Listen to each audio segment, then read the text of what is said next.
Amucrumei.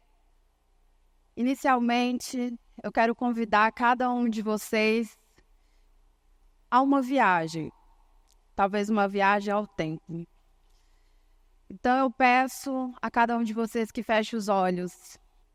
Agora, imaginem uma floresta com árvores majestosas, frutíferas, muito açaí, muita castanheira, muito jabuti, muitos animais, pássaros, pássaros grandes, pássaros pequenos, com vários cantos.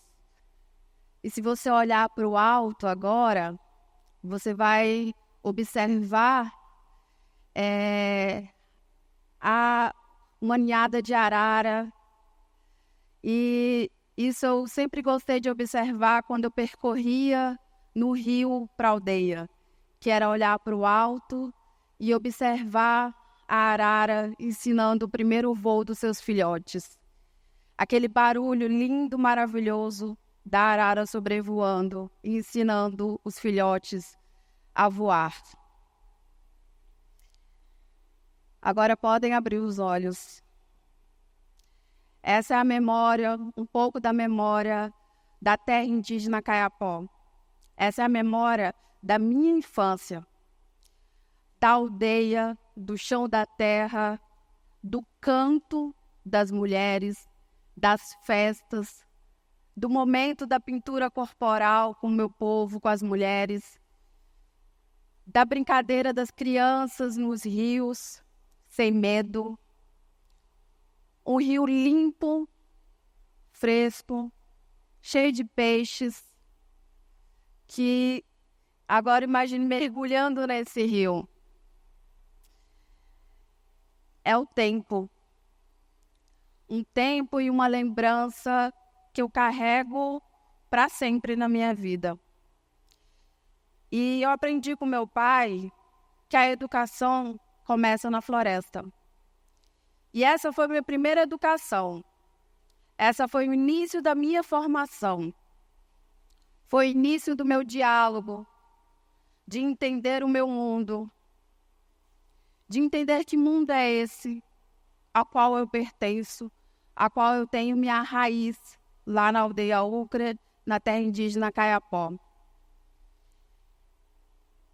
E pensando nos dias de hoje, nesse mundo, foi o momento onde o meu pai, Paulinho Paiacão, foi o primeiro a sair do território para poder acompanhar nas primeiras expedições do contato naquela época. E ele acompanhou a construção da Transamazônica. E nesse momento que ele observou a destruição dessa construção da Transamazônica, ele voltou para o território, para a aldeia, para o nosso povo, e alertou toda a nossa comunidade, todo o nosso povo Kayapó, que os Kubem, os não indígenas, estavam chegando e que eles estavam destruindo a floresta, causando genocídio e destruindo os nossos rios. Foi o momento que ele pensou e passou um tempo, ele começou a orientar, porque somos 3 mulheres de uma família resistente de mulheres indígenas, a minha tia Tuíra, a minha mãe, as minhas avós.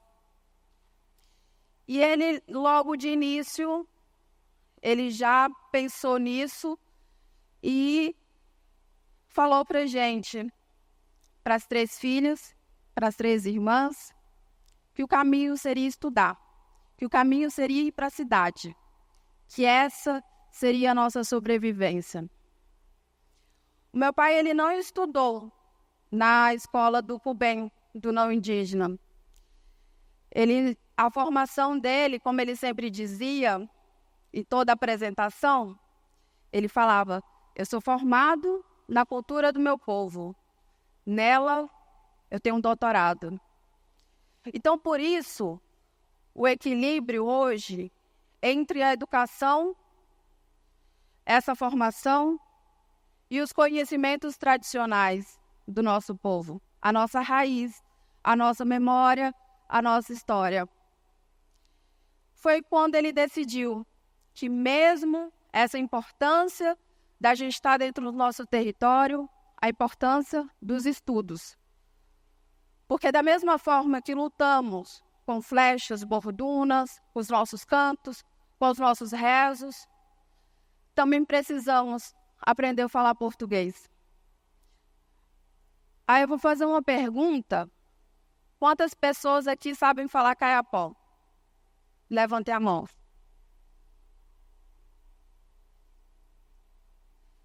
Eu tive que aprender a falar português para me comunicar com vocês.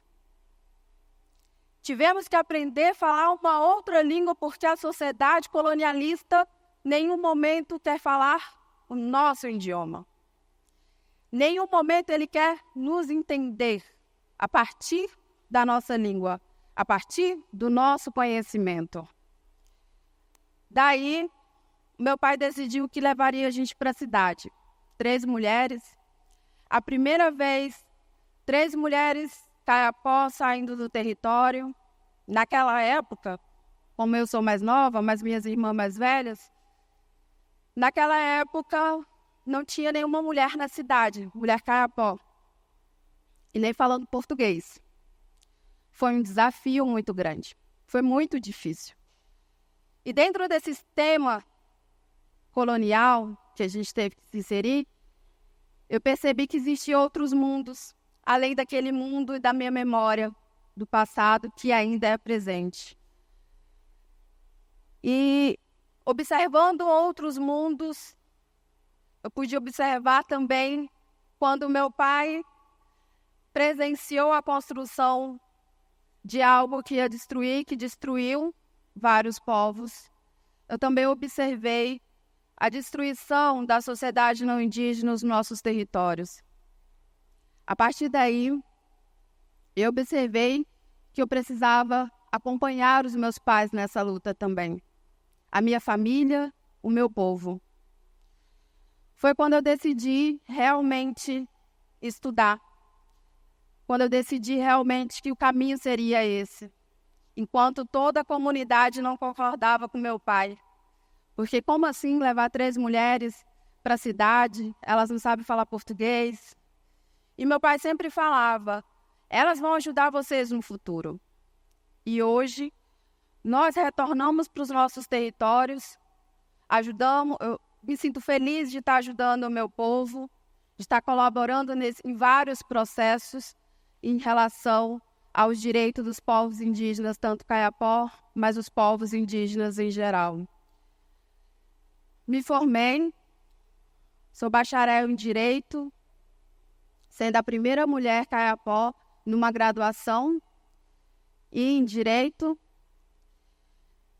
Eu fiz a primeira tradução da Constituição Federal, dos artigos 231 e 32, para a língua materna, porque quando eu comecei a pensar em qual curso eu queria, estava na fase de escolher algum curso, eu pensei no Direito, porque a gente tinha muita dificuldade, e até hoje temos a dificuldade de entender tantas palavras difíceis.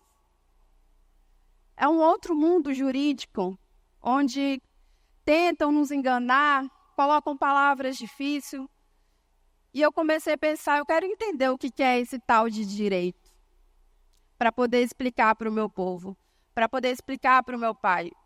E foi quando eu decidi cursar, me formei, e nessa tradução, nesse momento da tradução da Constituição, foi muito importante para mim, pelo fato que eu pude compreender mais ainda a dificuldade da linguagem e da acessibilidade, principalmente para nós, povos indígenas.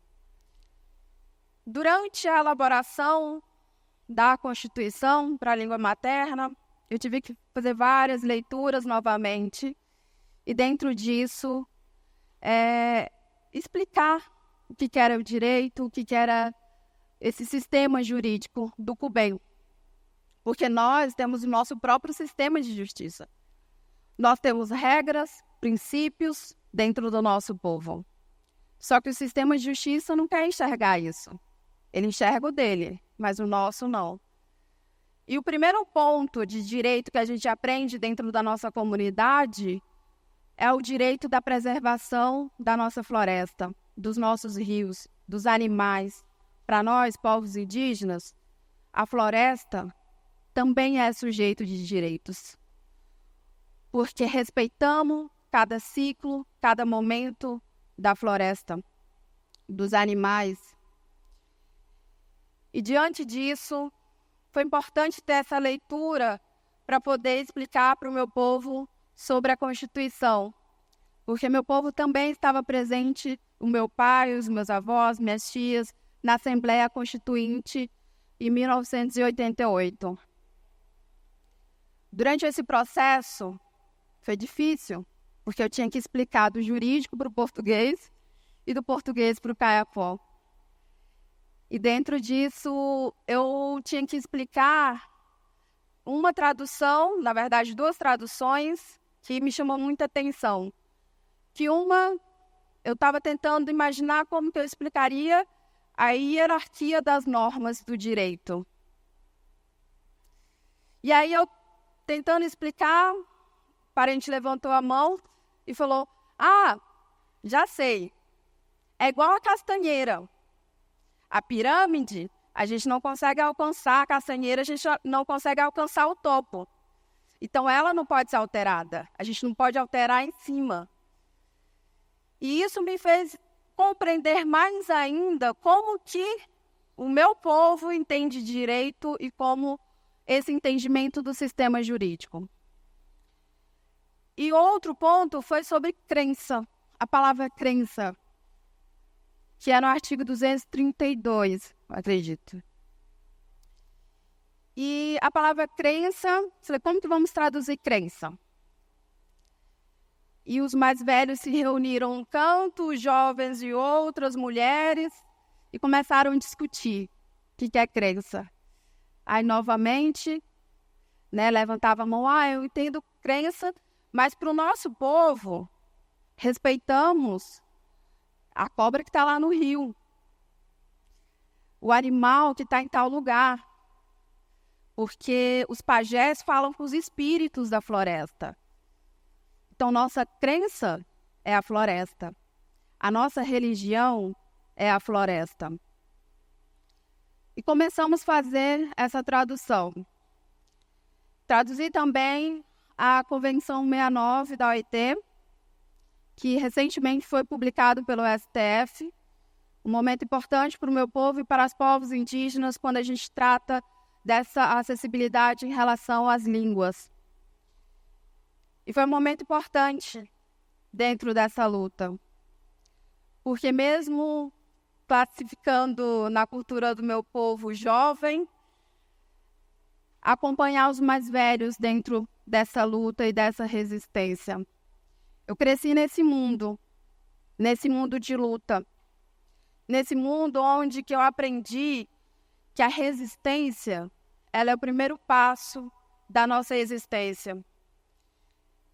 Porque o meu avô foi assassinado em 1998 por defender o nosso território, por defender a nossa floresta. E isso acontece até os dias de hoje. Isso acontece a cada momento.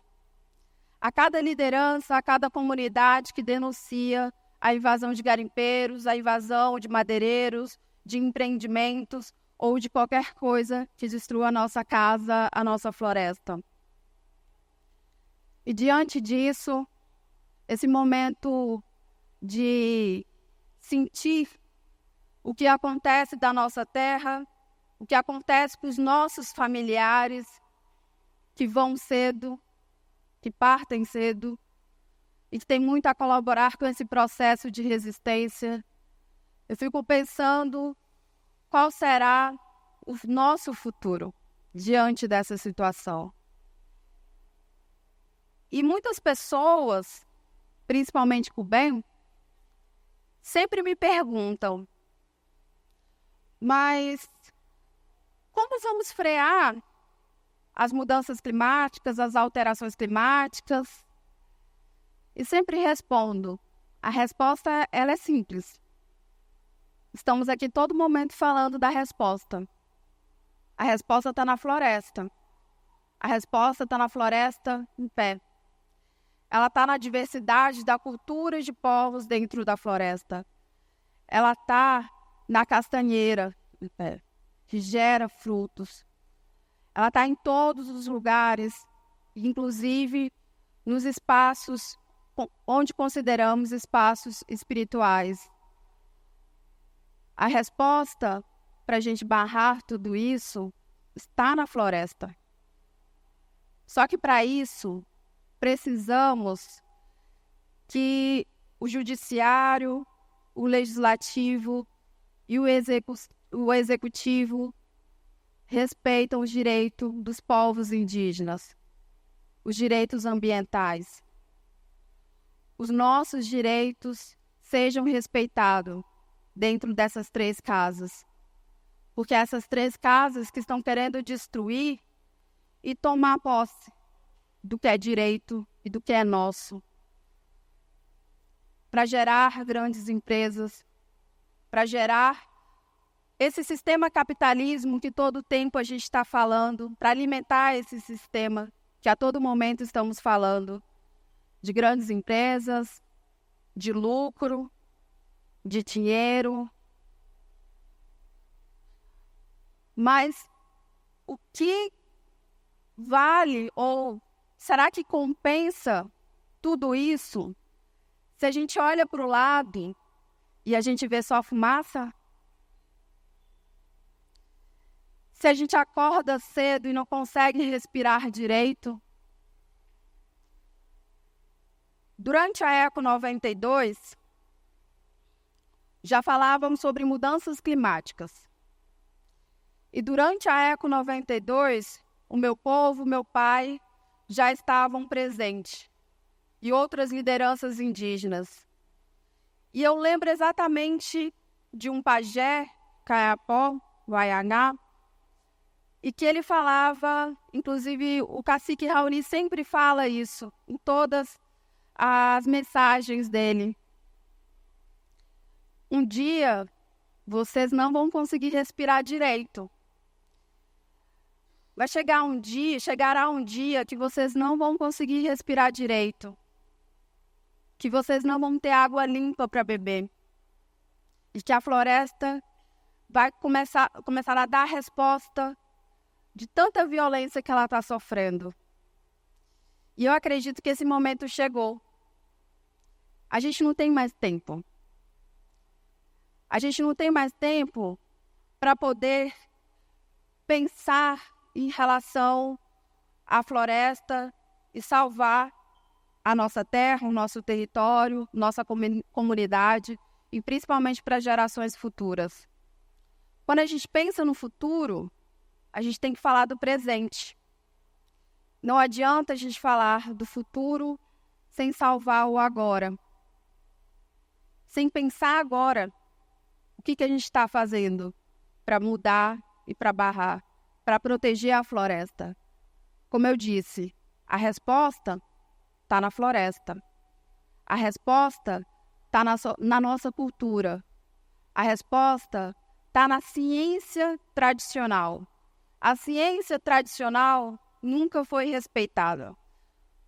Porque na ciência dos Cubem, na ciência de vocês, o IPCC da ONU registra que somos 5% da população do mundo, mas protegemos mais de 80% da biodiversidade do mundo.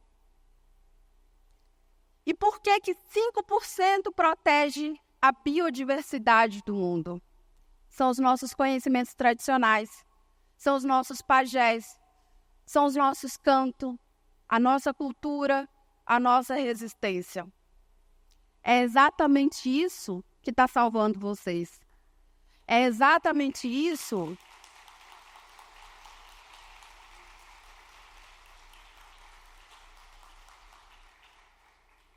que ainda tem um pouco de água limpa. Infelizmente, a terra indígena Kayapó, ela está sendo uma das mais impactadas pelo garimpo ilegal. E quando eu digo mais impactada e procurei iniciar a minha memória, foi exatamente essa tristeza, essa felicidade e tristeza de lembrar o que está acontecendo hoje na terra indígena Kayapó. E a gente precisa realmente barrar, mas precisamos de fazer isso juntos.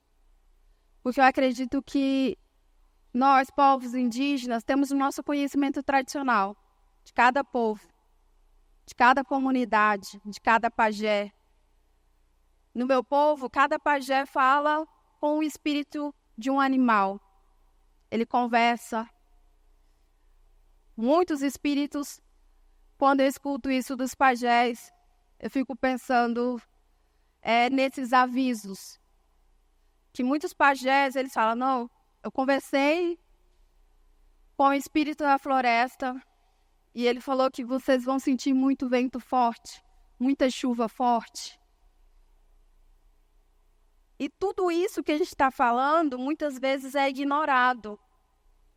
Porque a ciência do Cubem que está no papel tem mais valor. E a nossa comunicação de povos indígenas é na oratória. A nossa memória está aqui.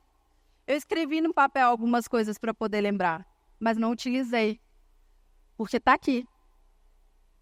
A história que foi contada pelos meus avós, pelos meus pais, pela minha tia, pela minha mãe, pelas mulheres do meu povo.